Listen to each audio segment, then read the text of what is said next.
To want your law firm to be anything less than all it can be, that's abnormal, especially when you consider that at least part of a law firm's success is dependent upon the law firm helping more people. You're listening to the Profit First for Lawyers podcast, the official companion show to the book Profit First for Lawyers by RJon Robins. Now, this podcast is for you if you want to bring home more profit while working fewer hours in the office, spending even more time with your loved ones, and turning your office into a lean, mean, profit-breathing machine.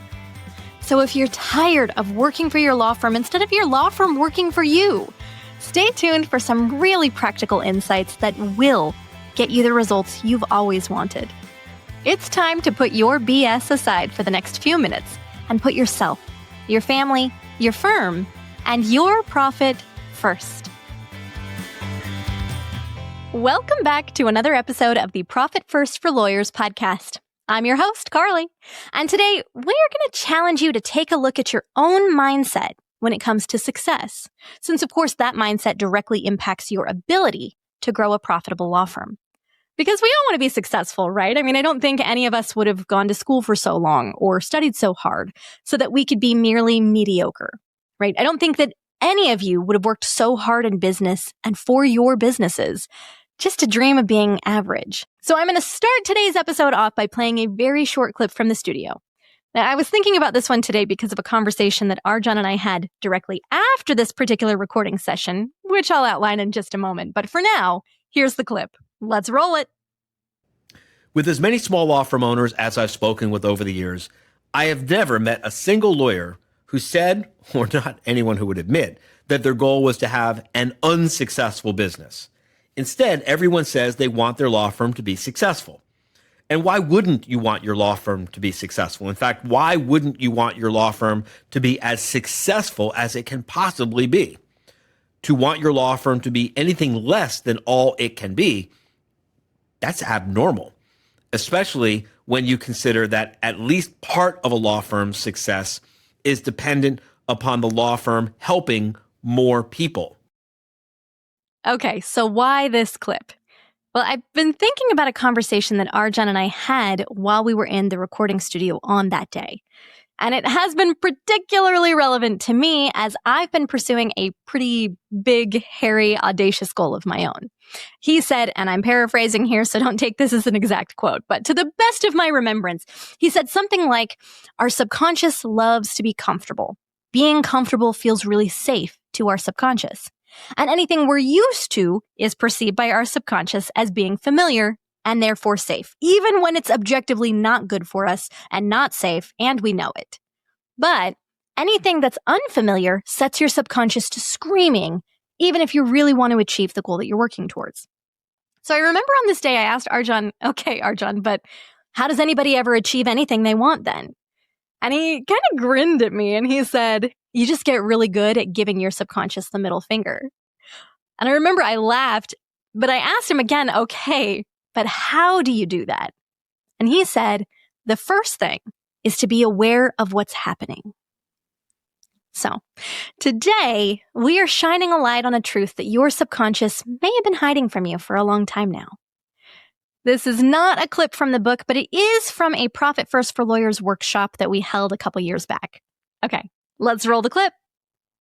I've worked with tens of thousands of lawyers to build successful law firms, turn around failing law firms, take law firms, through all the stages of growth. And what I find is that most people are more scared of success than they are scared of failure. And I would venture to guess, I'd probably be willing to bet that most of you are probably more scared of success than you are of failure. Part of my story is in 2007, I went broke. Lost the house to foreclosure, was scrounging for grocery money most weeks. I I had built a practice. I had built a practice, a law firm, management, consulting, coaching practice, just like some of you have a law practice. And when my wife got sick, which by the way was unscheduled and unplanned, but she got sick and she was sick for 18 months and I took care of her for 18 months. And at the end of that 18 months, we were broke, lost the house to foreclosure and everything. And we rebuilt the business, and last year grossed just over $30 million. We'll do around $33, $34 million this year. But the thing that was stopping me from getting my head out of my ass and turning it all around was not fear of failure. It was fear of success. Failure is very familiar, right? I mean, you don't fear what you are familiar with. You don't fear what you already know. You fear what you don't know. You fear the unknown, right? Failure is familiar. Struggling is familiar. Having a little electric air pump in my truck to pump up the tires because they were filled with the green goo and they would deflate every few days, that was familiar.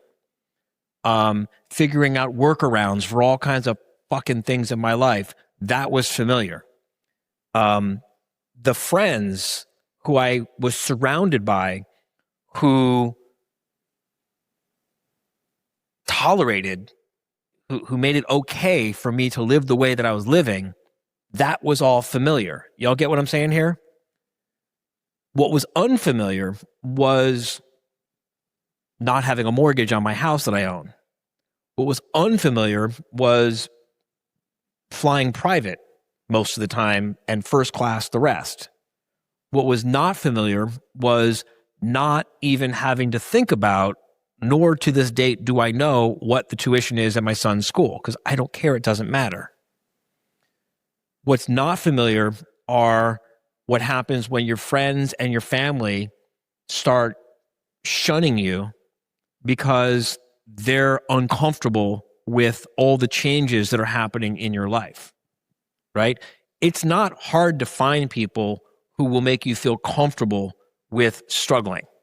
It's not hard to find people who will give you tips and ideas and suggestions for how to save a nickel on a can of beans. Raise your hand if you've got a 12-month forward-looking budget.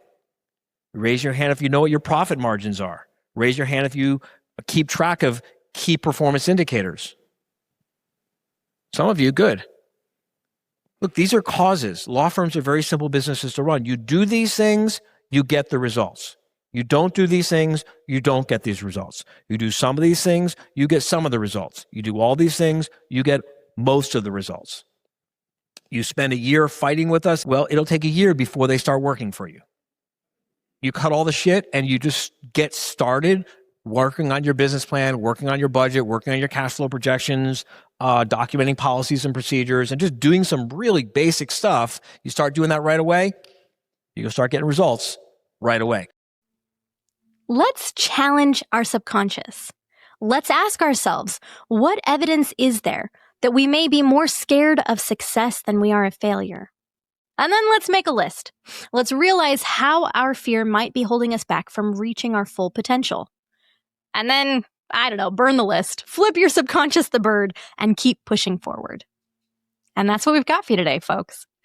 Okay, stay tuned next time for even more insights that will help you grow your firm and be a better leader and help even more people and take home more profit. We'll see you there. Thank you for joining us on another episode of the Profit First for Lawyers podcast. If you're enjoying what you're hearing, tell a friend and buy your copy of the book at profitfirstforlawyers.com. Your future self will thank you for it, and we will see you next time.